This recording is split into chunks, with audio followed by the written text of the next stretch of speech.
Live news Puthukkad.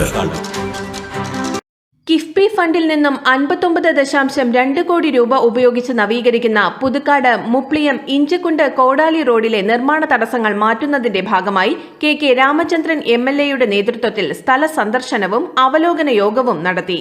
ജില്ലാ panchayat president VS Prince, Kodakara block panchayat president MR Ranjith, ഗ്രാമപഞ്ചായത്ത് പ്രസിഡന്റുമാരായ KM Baburaj, Ajitha Sudhakaran, Aswathy VB, block panchayat മെമ്പർമാരായ advocate Aljo Pulikkan, TK Asain, Sathi Sudheer, KRFB ഉദ്യോഗസ്ഥരായ ഷിബു കൃഷ്ണരാജ്, സൈനബ, ലയ O പ്രകാശ് തുടങ്ങിയവർ പങ്കെടുത്തു. പുതുക്കിയ കിഫ്ബി മാനദണ്ഡങ്ങൾക്കനുസരിച്ച് സ്ഥലം ലഭ്യമാകുന്നതിന് ആവശ്യമായ നടപടികൾ സ്വീകരിക്കും. ഇതിനായി പുതുക്കാട്, വരന്തരപ്പിള്ളി, മറ്റത്തൂർ പഞ്ചായത്ത് തല കമ്മിറ്റി രൂപീകരിച്ച് ആവശ്യമായ പ്രവർത്തനം സംഘടിപ്പിക്കുന്നതിനും യോഗത്തിൽ തീരുമാനമായി. റോഡ് നവീകരണത്തിന് ആവശ്യമായ ഭൂമി ലഭ്യമാക്കി നിർമ്മാണ നടപടികൾ എത്രയും വേഗം ആരംഭിക്കുന്നതിനാണ് ശ്രമിക്കുന്നതെന്ന് KK രാമചന്ദ്രൻ MLA അറിയിച്ചു. നിർബന്ധമായി വന്നതിൻ്റെ ഭാഗമായി നമുക്കത് ഒരു മീറ്റിംഗ് എടുത്ത് നമുക്ക് നോക്കാം എന്ന് നമ്മൾ ആലോചിച്ചിട്ടുണ്ടായിരുന്നു. മീറ്റിംഗ് എടുത്തു.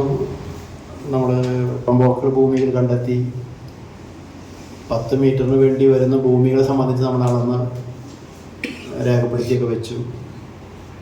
കോടി രൂപയുടെ പുതുക്കാട് ടു ചെങ്ങാലൂർ, മുപ്ലിയം, നാടിപ്പാറ വഴി, ഇഞ്ചകുണ്ട് വഴി, കോടാലി, ഇങ്ങനെയാണ് മൊത്തമാണ്. നമ്മളത് ഡിവൈഡ് ചെയ്യാനാണ് ആദ്യം ആലോചിച്ചത്. ഒരു ഘട്ടത്തിൽ ഊർജാൽപ്പാടത്തിൻ്റെ വിഷയം വന്നിരുന്നു. പാലത്തിൻ്റെ എസ്റ്റിമേറ്റ് പുതുക്കി നിശ്ചയിക്കാൻ വേണ്ടി തീരുമാനിക്കുകയും,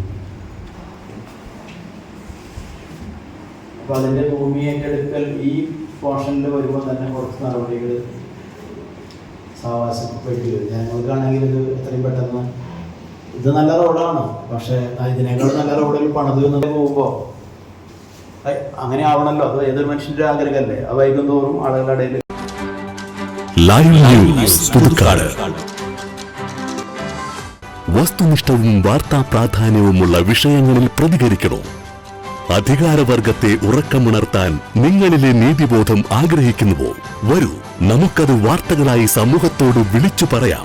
ഇനി നിങ്ങളാണ് റിപ്പോർട്ടർ. ലൈവ് ന്യൂസ്, നിങ്ങളോടൊപ്പം, നിങ്ങൾക്ക് വേണ്ടി. വാർത്തകളും അറിയിപ്പുകളും 8301 80 90 39 എന്ന നമ്പറിൽ വാട്സ്ആപ്പ് ചെയ്യുക.